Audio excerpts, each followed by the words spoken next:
and don't believe that all waters wash you. Of sentences that assert the necessity of baptism for salvation, there are two in the comedy. The first is the one already met, in which Virgil says that the souls in limbo are there while, page 171, not having sinned because they lacked baptism, the portal of the faith that you embrace. As I have already had opportunity to explain, it's not said that whatever Virgil says is true, that is, that it corresponds to Dante's thinking. The second sentence on baptism is, however, offered by one of the blessed, by no less than the third guide, Bernard of Clairvaux. At the end of his long explanation about the children being located differently in the white rose that we have spoken about in the chapter on reincarnation, Bernard adds 3 tercets that attest to both the necessity for baptism and the existence of limbo. This is how it is generally understood, but on closer inspection, this discourse, that seems logical and orthodox, is full of incongruencies and says, to my mind, something quite different. In early centuries, their parents' faith alone and their own innocence sufficed for the salvation of the children. When those early times had reached completion, then each male child had to find, through circumcision, the power needed by his innocent member. But then the age of grace arrived, and without perfect baptism in Christ, such innocence was kept down there. Paradise 32, 76-84. We have already recalled this passage when speaking of original sin, pointing out the particular use that Dante makes of the concept of innocence. On the one hand, only referring to the children, here with significant insistence, given that the term is repeated in all 3 tercets. On the other, as a peculiar condition of the earthly paradise prior to the sin of Adam. From this we have argued that it is a case of a contrivance to say, between the lines, that there is no original sin in children, and as a consequence their baptism isn't necessary. Page 172. A further consideration attests here that baptism is not necessary to the ends of salvation. The 3 tercets allude to 3 different periods in history. The period from Adam to Abraham, in which the faith of the parents was sufficient. The period from Abraham, who instituted circumcision as a sign of the alliance pact with God up until Christ. The period after Christ, from when baptism was necessary to be able to gain access to paradise. The passage of time is highlighted and punctuated by what is then and not then. But here we are in the Empyrean, in a dimension of eternity that is by definition de tempore, outside time, where indeed eternal law applies, which cannot be something passing that changes according to the ages and the time. The passage of time brings with it a change of customs that is peculiar to the human environment, not the divine.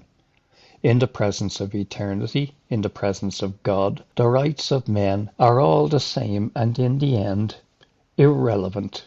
What is not irrelevant is the path of our lives, our actions, our thoughts that, as the whole comedy teaches, are the only tools we have to be healthy or acquire virtue. And baptism is not irrelevant, if performed by adults, as Christ did in the Jordan, or how the consolamentum was performed by the Cathars, that is, when it involves a life choice.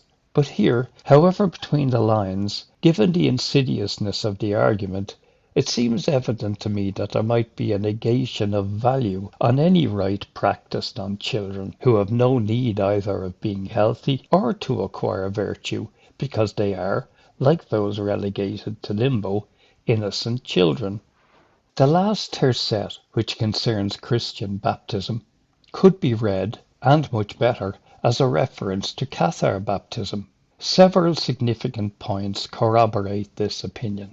Only Cathar baptism is, in a real sense, the baptism of Christ, because it is the one instituted by Christ that foresees the laying on of hands, while that practiced by the Roman Church is the baptism of John, already practiced by the Baptist before Christ. Page 173. Then there is that strange expression, perfect. What does it mean? The commentators explain that it refers to the preceding tercet, because circumcision was considered an imperfect baptism. It will be, but it brings to my mind that the perfect were called in the time of the Inquisitors those who had received the baptism of Christ, that is, the Cathar Consolamentum.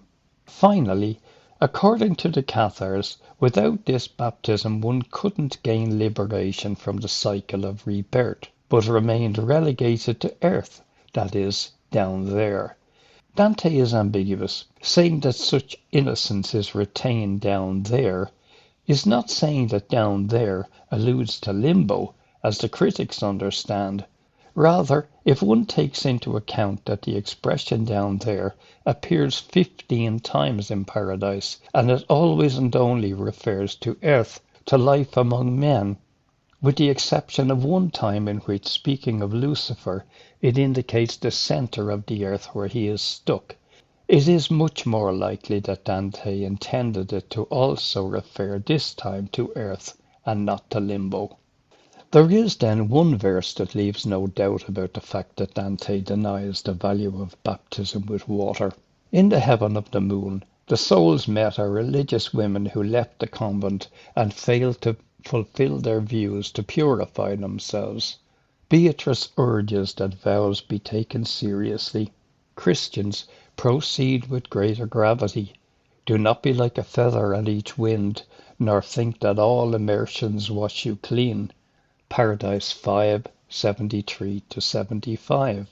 The last verse, thought to be difficult to interpret, is understood by all as a reference to the vow.